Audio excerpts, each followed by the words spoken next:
Alright, welcome back to the New Sentinel.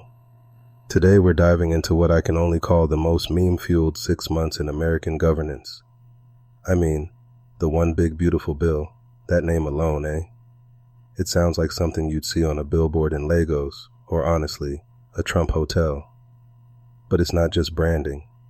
This bill locked in tax cuts, deregulation, and set the stage for a whole new style of executive action. And then, of course, there's DOGE, the Department of Government Efficiency. Elon Musk at the helm, even if only briefly. I still can't believe they actually called it DOGE. That's internet culture running the country, not just influencing it. Yeah, Chukwuka, it's wild. I mean, you got a department named after a meme coin, and suddenly every press conference feels like a Twitter thread. The whole thing's engineered for emotional impact, pride, fear, whatever gets the base fired up. It's like, forget the old school policy wonk stuff. Just slap a catchy name on it and let the internet do the rest. I gotta admit, it works. People remember Doge, not the actual details of what it did, or didn't do, after Musk bailed. You know, this reminds me of military briefings. We always had these code names for operations. Desert Storm, Enduring Freedom, you name it. The name sets the tone, right? It's not just for the troops. It's for the public, the media, even the enemy. With these executive orders, it's the same playbook. You roll out one big beautiful bill, or DOGE, and suddenly it's not just policy, it's a spectacle. It's emotional engineering, like you said, Duke. The difference is, in the military, the code name's just a label. Here, it's the whole brand. It's the message. But Ethan, don't you think there's a danger in that? When governance becomes a meme, it's easy to lose sight of the real impact. These catchy names, the emotional hooks, they're designed to distract from the substance. The Department of Government Efficiency, for example, was supposed to streamline federal operations, but after Musk left, it became more about headlines than results, and the spectacle can deepen polarization. Supporters feel pride, opponents feel outrage, and the actual policy gets lost in the noise. That's a fair point, Olga. It's like we're living in a time where the narrative is the policy.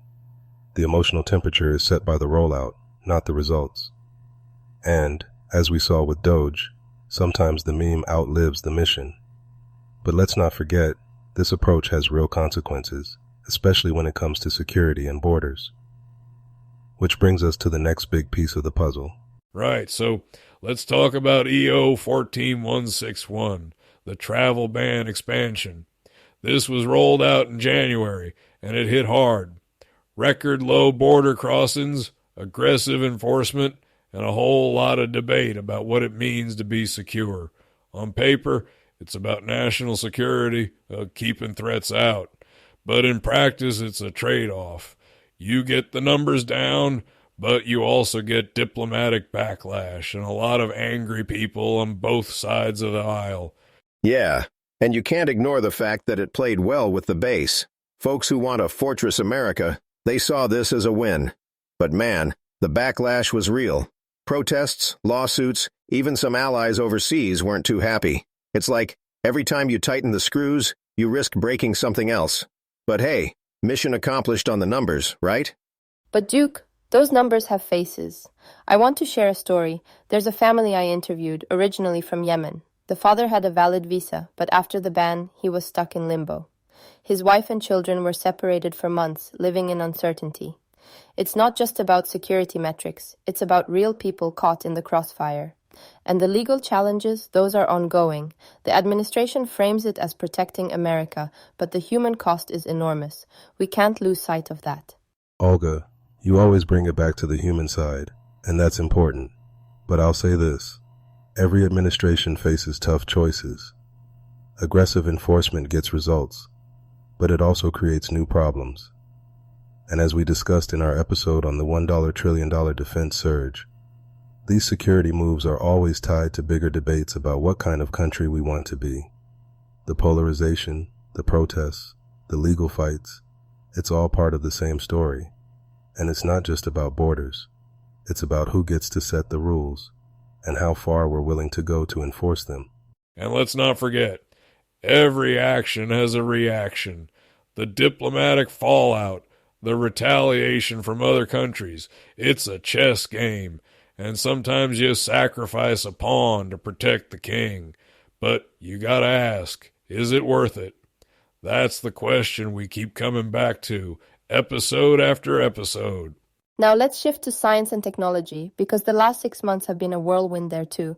We've seen over 400 attacks on scientific integrity, advisory boards dismantled, peer review sidelined, and a push to reframe expertise as elitism. The administration says it's about transparency, but the scientific community calls it a rollback. And then there's the AI push, executive orders to make the US a global leader, but with a heavy dose of politicization. It's deregulation for the sake of innovation, but at what cost to public trust? Yeah, Olga, and I'll be honest, I'm all for American innovation. But when you start calling it anti-woke AI and using it as a political football, you risk losing the plot. We need to lead in AI, sure, but not by gutting standards or ignoring the risks.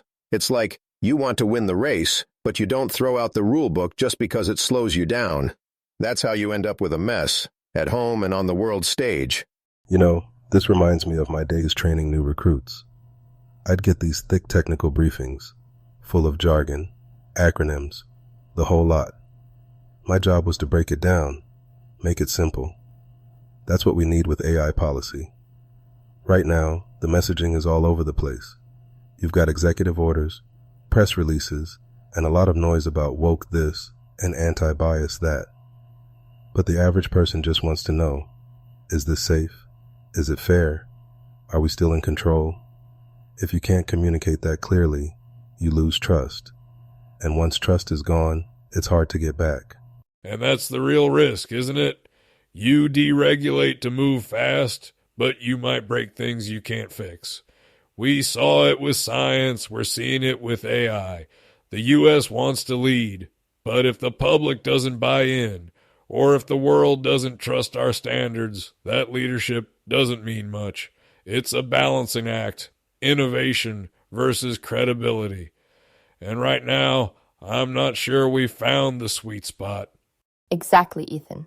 And as we keep seeing, whether it's science, borders, or meme-driven governance, the stakes are high. The next 6 months will tell us a lot about where this all leads.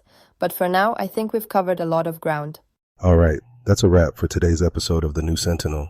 Thanks for sticking with us through the memes, the policies, and the real-world impacts. We'll be back soon to break down whatever comes next. Because if the last 6 months have taught us anything, it's that disruption isn't slowing down. Ethan, Olga, Duke, always a pleasure. Good talk, folks. Looking forward to the next one. Stay sharp out there. Thank you, everyone. Take care, and remember, behind every headline, there's a human story. All right, team, that's it. Stay vigilant, stay informed. Catch y'all next time.